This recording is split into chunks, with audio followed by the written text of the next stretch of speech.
Structures के topics देखे हैं, उनमें जो लास्ट मेन टॉपिक रहेगी वो है हमारे पास क्यू एंड स्टैक। इन दोनों को एरे बेस्ड स्टैक और क्यू, लिंक लिस्ट बेस्ड को भी अभी हम देखेंगे और एरे बेस्ड को भी देखेंगे। ये हमारे पास तीन जैसे 1 2 3 है।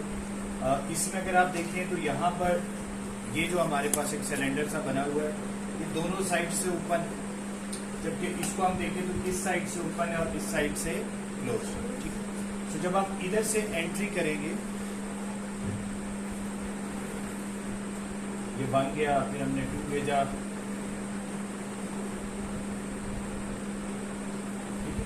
अब यहां से क्योंकि ये साइड ओपन है, इस साइड को कहते हैं रेयर और इसको कहते हैं फ्रंट। ठीक है, समझ आ रही?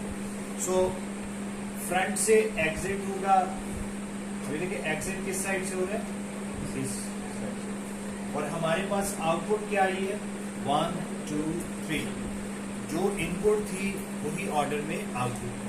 वेयर एज अगर हम इसमें देखें स्टैक में, तो हमारे पास पहले 1 इनपुट जाएगा, फिर 2 इनपुट गया एंड देन 3 इनपुट गया। यहां से जो हमारी ये वाली चीज है दैट इज क्लोज, तो यहां से तो बाहर जा ही नहीं सकते। तो अब हमने यहां से बाहर आना। अब जब हम यहां से बाहर आएंगे तो देखो सबसे पहले क्या आया 3 2 1, so that is called last in first out, that is stack.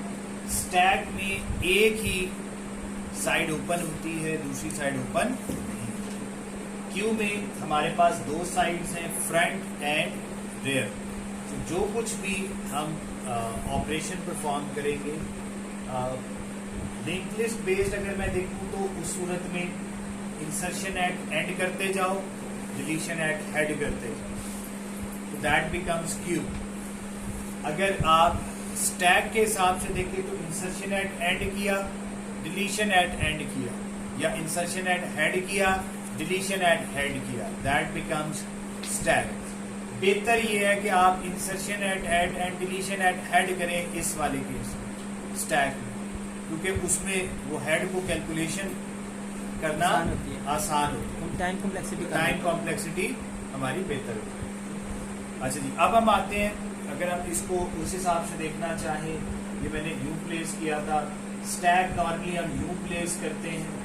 ठीक है, सो एक साइड ये साइड ओपन है, यहां से एंटर 1 2 3 हुआ तो निकलेगा तो 3 2 1। ठीक है जी, तो नॉर्मली स्टैक को हम इस तरीके से रिप्रेजेंट करेंगे और क्यू को जैसे भी हमने लिटाया हुआ था वैसे। अब फॉर एग्जांपल अगर हमारी एक क्लास है लिंक लिस्ट की, अभी मैं लिंक लिस्ट बेस बता रहा हूँ, उसके अंदर ये ढेर सारे फंक्शन है, इंसर्ट के, डिलीट के। ठीक है, अगर आप इसमें से इंसर्टेड हेड, इंसर्टेड एंड, ये ढेर सारे जो फंक्शन है, इन तमाम फंक्शंस में से सिर्फ इंसर्टेड एंड और डिलीटेड हेड रहने दें, इंसर्टेड एंड डिलीटेड हेड कर दें, तो ये हमारे पास क्या बन जाएगा जी, स्टैक या क्यू। क्यू एक इंसर्शन एट एंड है और डिलीशन हेड पर है, ऑपोजिट डायरेक्शन में इंसर्शन डिलीशन हो रही है, तो दैट इज कॉल्ड क्यू। ये क्यू की क्लास बन गई लिंक लिस्ट बेस्ड। ठीक हो गया।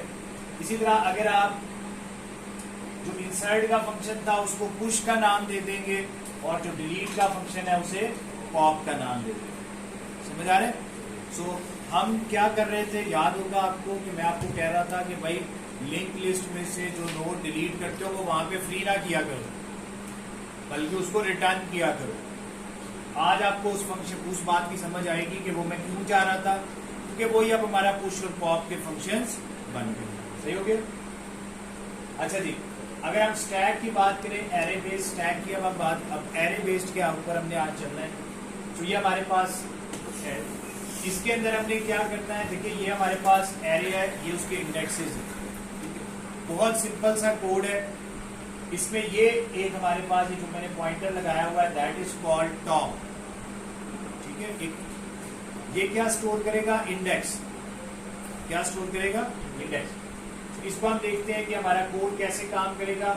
उस कोड की आपको बाद में समझ आएगी, आप फ्लो को समझेंगे तो आपको खुद ही समझ आएगी। यहाँ पर मेन फंक्शन है मेरे पास, मेन से मैं पुश कराऊंगा 99 10 एंड सो ऑन, इस तरह से मैं डिफरेंट चीजें अभी पुश कराऊंगा। तो यहां से जब मैं 99 पुश कराऊंगा तो अफेक्ट क्या होगा, ठीक है। पहले आप इसको समझेंगे, एनिमेशन को समझेंगे, कोड खुद ही समझ आ जाए, कोड कोई रॉकेट साइंस नहीं। देखिए मैं पुश 99 का जब फंक्शन कॉल करूंगा तो वो किस जगह पे जाके प्लेस होना चाहिए, जीरो, एरे ऑफ जीरो पे, सही है ना। अच्छा अब मैंने पुश 10 जब करूंगा, शर्मा ज्यादा रहा है। जब मैं पुश 10 करूंगा तो वो देखिए किस जगह प्लेस होना है, इंडेक्स बंद। अच्छा जब मैं पुश 20 करूंगा 2 पे, वो देखिए वो 2 पर जाके, अच्छा इस पे ऊपर साथ साथ नोट करते जाए, इंक्रीमेंट हो रहा है। सही है। अब देखिए स्टेटमेंट बड़ी सिंपल सी है, ये देखिए वो आप जो इस फंक्शन को वैल्यू पुश कर रहे हैं 10, 20, 30, 40, वो आप किसको असाइन कर रहे हैं, एरे ऑफ टॉप को ये असाइन कर रहे हैं, and that is top, right, सही है। अब देखिए जब 30 आएगा, अब जरा लॉजिकली सोचिए, मैं यहां से पुश 30 करूंगा, जब पुश 30 होगा यहां पर आएंगे टॉप पर, तो होना क्या चाहिए, अब देखो टॉप किस जगह पॉइंट आउट कर रहा है, 2 को, टॉप में पहले इंक्रीमेंट होना चाहिए ना। यस, जब मैं यहां से पुश 30 करूंगा, 30 आएगा, उससे पहले क्या होना चाहिए, टॉप में इंक्रीमेंट होना चाहिए। तो टॉप में इंक्रीमेंट हुआ, अब टॉप क्या बन गया, एरे ऑफ 3। अब अगर आप एरे ऑफ टॉप में इंक्रीमेंट पहले किया, फिर एरे ऑफ टॉप को आपने वो वैल्यू असाइन कर, वो रॉकेट साइंस है। अब इसमें समझने वाली क्या बात है कि देखो इस टाइम टॉप किसको पॉइंट आउट कर रहा है, 3 को, किसको पॉइंट आउट कर रहा है, 3 को, ऐसा ही है ना, मतलब टॉप में पड़ा हुआ क्या है, 3। सो तो और इस टाइम जो लास्ट इनपुट हुई है वो किस जगह हुई है, 3 पर हुई है, ये इंपॉर्टेंट बात है। अब टॉप बेसिकली ये रूल याद रखें कि इस केस में हम ये कह रहे हैं कि टॉप उस जगह को पॉइंट आउट कर रहा है जहां पर अब लास्ट इंसर्शन हुई है। Is that clear? ये रूल दिमाग में रखे तो बाकी कोई बात ही नहीं। अब जब अगला एलिमेंट आएगा तो वो कहां इंसर्ट होना है, अगला एलिमेंट बेसिकली कहां इंसर्ट होना है, इससे ऊपर होना है ना, जिस जगह पर अभी पड़ा हुआ था। तो हमें पहले क्या करना चाहिए, टॉप में इंक्रीमेंट करेंगे, टॉप किस पे चला जाएगा, 4 पे, और फिर एरे ऑफ टॉप को आपने वो वैल्यू असाइन कर, सही है। अब अगर आप 50 पुश करेंगे, आप देखिए, आप जब आपने 50 पुश किया, जब आपने 50 पुश किया तो इट शुड वापस आ जाना, क्यों, स्टैक फुल हो गया हमारा, समझ आ रही है बात की, क्योंकि इस केस में हमने, हमारा स्टैक कितने एलिमेंट्स क्या है, 5। अब अगर मैं इसको वापस लेके जाऊं, देखिए जब इसमें कुछ भी नहीं पुश होगा, अभी कुछ भी पुश नहीं हुआ, जब स्टैक एम्प्टी है, ये कुछ फंक्शन हमने बनाने हैं, इज फुल, इज एम्प्टी, जो हमें बताएगा स्टैक फुल। अगर स्टैक फुल है तो फिर हम उसके अंदर पुश नहीं कर सकते, ऐसा ही है। और अगर स्टैक खाली है तो हम उसमें से पॉप नहीं कर सकते। तो हम छोटे छोटे 2 फंक्शंस बनाएंगे, इज फुल और इज एम्प्टी। अब देखिए स्टैक एम्प्टी कब होगा, जब टॉप में क्या पड़ा होगा। देखो जब टॉप में कुछ नहीं पड़ा, सॉरी स्टैक में कुछ नहीं पड़ा, तो टॉप किस जगह खड़ा है, -1। क्योंकि देखो जैसे ही आपने 10 पुश किया, 99 पुश किया, तो वो 99 के लिए क्या हुआ, पहले टॉप में इंक्रीमेंट हुआ, अब 99 कहां जाना चाहिए था, 0 पे, तो टॉप में पहले क्या होना चाहिए था, -1, वो क्या हो गया 0, और अब 99 किसी का साइन हो गया 0 पे। अब जब टॉप 0 को पॉइंट आउट कर रहा है, इसका मतलब है 0 पे इंसर्शन हो चुकी है। अब आपने दोबारा से जब 10 पुश किया, जब आप 10 पुश कर रहे हैं तो टॉप क्या हो गया, 1 हो गया, 1 पे 10 चला गया। जब आपने 2 पुश किया, जी क्लास खाली हो गई, फिर 10 यहाँ पर, 20 यहाँ पर, मतलब जो भी आप पुश कर रहे हैं वो टॉप पर आता जा रहा है ना, उसके ऐसे ही है, सही। सो अब देखिए इसी तरह जब मैं 50 पुश करूंगा तो वो 50 पुश नहीं होना चाहिए, क्यों, हम ये कंसिडर करेंगे स्टैक हमारा फुल हो। अब देखिए सबसे पहले इसमें सबसे इंपॉर्टेंट बात क्या है कि आप टॉप को 0 से इनिशियलाइज करते हैं या -1 से। अगर आप -1 से इनिशियलाइज करेंगे तो फिर थोड़ा सा कोड फर्क होगा, अगर आप 0 से इनिशियलाइज करेंगे तो कोड में थोड़ा सा फर्क होगा। ठीक है जी, तो उस कोड में जो फर्क है उसको थोड़ा सा नीचे वो हमने -1 से इनिशियलाइज किया है। नॉर्मली -1 से इनिशियलाइज करके कोड लिखे जाता है, लेकिन दोनों तरीके हैं। ठीक है, तो आपको अगर आपको समझ आ जाए लॉजिकली तो कोई रॉकेट साइंस नहीं है। टॉप में क्या पड़ा है? -1। टॉप जो है वो एक वेरिएबल है, नथिंग एल्स। टॉप के अंदर क्या पड़ा है? -1। अब हम क्या कर रहे हैं यहाँ पर, आप देखिए हमने कोड क्या लिखा है, ये कुछ हमने फंक्शन लिखा है। इस फुल का फंक्शन है, उस फंक्शन पर मैं आता हूँ थोड़ी देर में। वो क्या करता है, वो हमें ट्रू या फॉल्स रिटर्न कर देता है। अगर स्टैक फुल होगा तो वो हमें ट्रू रिटर्न कर देगा, स्टैक फुल नहीं है तो हमें फॉल्स रिटर्न कर देगा। हमने यहाँ एक कंडीशन लगाई है कि if stack is not full, not operator लगा दिया। If stack is not full, अगर फुल नहीं है इसका मतलब है हम उसमें कुछ पुश कर सकते हैं। अगर हम उसमें पुश कर सकते हैं तो हम क्या करें, टॉप ++ किया मैंने, तो फिर टॉप में क्या पड़ा है? -1। तो पहले उसको 0 पे लाना ना, एरे में तो पहला एलिमेंट होता है वो कहाँ होता है? 0 पे। अगर आप ये ऐसे ही है जैसे ये 0 1 2 3 और मैं यहाँ खड़ा हूं, तो जो पहला बंदा है मैं उसको यहाँ बैठ जाऊं और आगे चला जाऊं, या पहले आगे बढ़ूं और कहूं अब यहाँ बैठ जाऊं। ऐसे ही है ना, देखो मैं कहाँ खड़ा हूं? -1। तो टॉप में पहले इंक्रीमेंट होना चाहिए, फिर मैं कहूं यहाँ बैठ जाऊं। अब अगला बंदा जब आएगा तो फिर मैं क्या करूंगा? पहले इंक्रीमेंट करूंगा तो मैं यहाँ बैठ जाऊं। फिर बंदा आया, इंक्रीमेंट करूंगा यहाँ। याद रखिए टॉप को -1 से इनिशियलाइज करने का मतलब क्या है? जो लास्ट इंसर्शन होगी उस रूल को समझ ले। अगर इसके अंदर एक इंसर्शन हुई तो टॉप 0 पे खड़ा होगा। अभी देखो, अभी कोई इंसर्शन नहीं हुई तो टॉप कहां खड़ा है? -1 पे। जैसे ही कोई एक इंसर्शन होगी टॉप कहां चला गया? 0 पे। फिर एक और इंसर्शन हुई, फिर एक इंसर्शन। अब देखिए 3 इंसर्शन हो चुकी हैं, टॉप कहां खड़ा है? 2 पर। अब अगर आपको पॉप करना है, तो किसको रिटर्न करना है?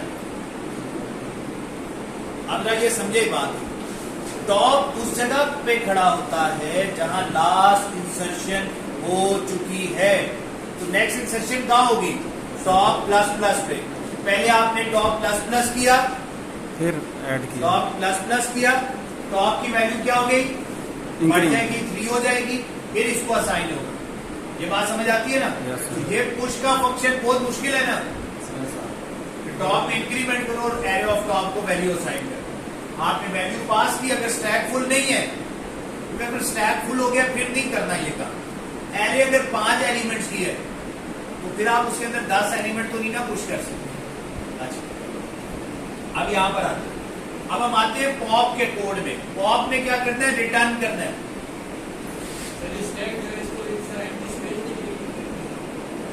मतलब if stack is not full, ये इस फुल का एक फंक्शन मैंने अलग बनाया हुआ है। इस फंक्शन पे मैं आता हूं थोड़ी देर में। ये फंक्शन हमें ये बता देता है कि स्टैक फुल है कि नहीं। अगर स्टैक फुल होगा तो ये ट्रू रिटर्न करेगा। अगर स्टैक अभी फुल नहीं है, मतलब 2 एलिमेंट है, 3 है, फुल नहीं है, तो ये आपको फॉल्स रिटर्न करेगा। अब आपने स्टैक में कोई चीज पुश कब करनी है? क्या इस स्टैक में हम कुछ पुश कर सकते हैं? और कर सकते हैं। बताओ, ये स्टैक फुल है, नहीं, तो इसमें पुश किया जाना चाहिए। आप बताओ स्टैक फुल है। अब देखो इन सब पे स्टैक क्या रिटर्न कर रहा है? इस फुल का फंक्शन क्या रिटर्न कर रहा है? फॉल्स। और जब वो फॉल्स रिटर्न करता है तो हम उसे नॉट लगा के ट्रू कर देते हैं। अगर आप इसे पढ़ो तो क्या पढ़ोगे? If stack is not full, तब टॉप में इंक्रीमेंट करो और एरे ऑफ टॉप को चीज असाइन करो। अब अगर आपको कोई, फॉर एग्जाम्पल, अब इस टाइम तो स्टैक फुल है कि नहीं? इस टाइम स्टैक फुल है ना। अब अगर आपको कोई पुश करने को कहे 50, तो आप टॉप में इंक्रीमेंट करके कहां चले जाएंगे? 5 पर। क्या यहाँ इंसर्शन हो सकती है? नहीं। इसीलिए हमने यहाँ पर क्या डाल दिया है? इस फुल का फंक्शन डाल दिया। Is that clear? Yes sir. कोई शक? फिर तो गड़बड़ हो जाती ना। इसीलिए अब मुझे बताएं, टॉप की वैल्यू क्या होगी तो आप कहोगे स्टैक फुल है? फोर। वैल्यू 5। टॉप की वैल्यू क्या होगी? 4। 4। जब टॉप की वैल्यू क्या हो जाएगी? 4। साइज -1। इस एरे का साइज क्या है? 5 ना। तो लास्ट इंडेक्स क्या है? 4। तो अगर मैं जेनेरिक टर्म में बात करूंगा तो मैं कहूंगा साइज -1। सही है? मैंने आपको 2 रूल्स बताए थे, याद करते हैं। एक एरे का लास्ट इंटीजर एरे का लास्ट इंडेक्स क्या होता है? अगर 10 एलिमेंट्स है, टोटल एरे का साइज 10 है, लास्ट कहां पे होता है? 9 पे। 5 है तो 4 पे। 100 है तो 99 पे। तो लास्ट इंडेक्स क्या होता है? साइज -1। याद है?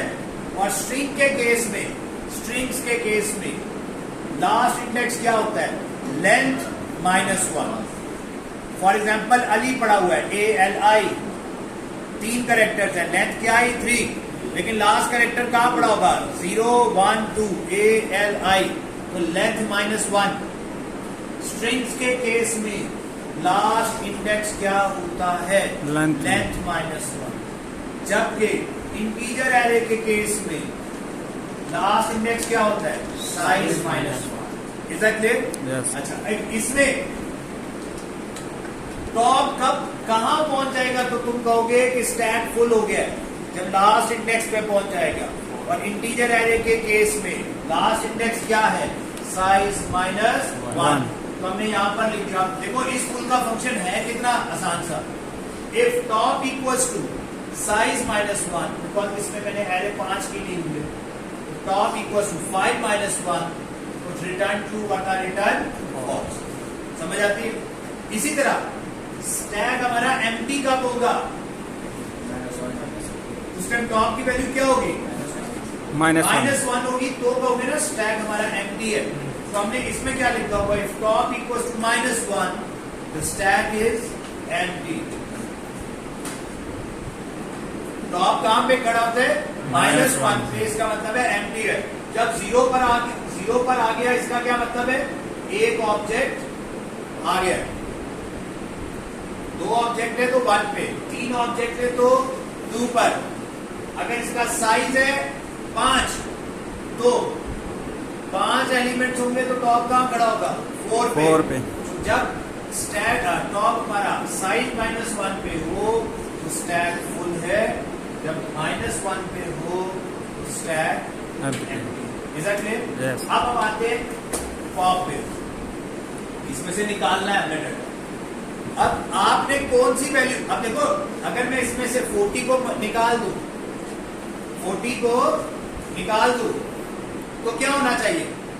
अगर इसमें से 40 को हम निकालें, टॉप में कम होगा। डिक्रीमेंट। टॉप में डिक्रीमेंट होना चाहिए। अब सवाल ये है कि पहले टॉप में डिक्रीमेंट होना चाहिए या पहले वैल्यू को हम उठा लें? देखो अभी अगर इसमें से अभी आपको कोई कहता है पॉप कराओ, तो आप क्या पॉप कराओगे?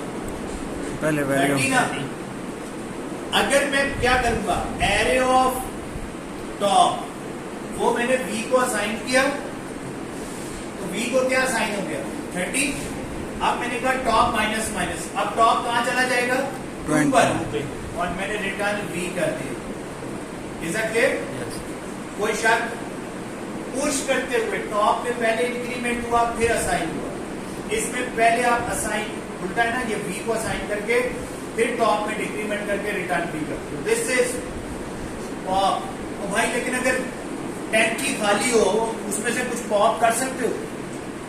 नहीं। तो टैंकी में से कब कुछ चीज निकाल सकते हैं? जब उसके अंदर वो अभी खाली ना हो। तो पॉप में हमने लिखा if stack is not empty, then जो अभी एरे ऑफ टॉप पे पड़ा था वो V को असाइन करो टॉप में डिक्रीमेंट करो और रिटर्न भी। Got the point?